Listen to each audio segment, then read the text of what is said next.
Well, and again, I just can't get enough of driving this car, so I thought I'd turn the camera back on. But this 69 Torino GT 428 Cobra Jet has a really unique history. It is a complete survivor, has mostly original paint.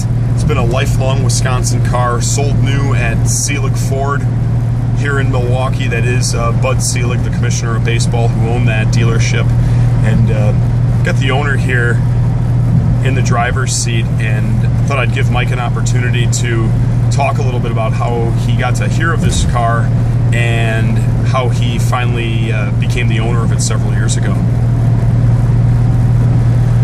Mike, maybe chime in a little bit with how you found out about the car and how you finally convinced the owner to sell it to you.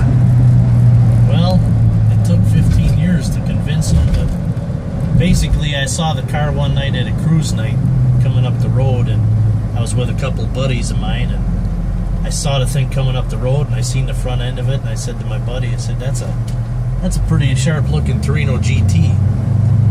Little did I know that as it was getting closer, I happened to see the hood scoop and said, holy shit, that's a 428 Cobra Jet. So I flagged the guy in.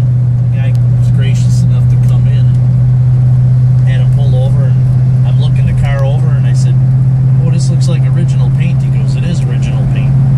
I said, wow, how many miles are on this thing? And at the time it had 25,000 miles, which now we're about to flip to 36,000 miles. So I bugged the guy for 15 years, kept saying, you know, you ever want to sell it, let me know. And he'd just laugh and say, yeah. And finally one day he called me up and said, it's time to let it go. And the rest is history. And now I've had it for a little over 2.5 years. And it kind of pains me in a way to let it go. But I got another project in the wings of a car that's even more rare than this. And that one's going to take some money, and you can't keep them all. And it's like I tell everybody, so many Fords in so little time that... Excellent.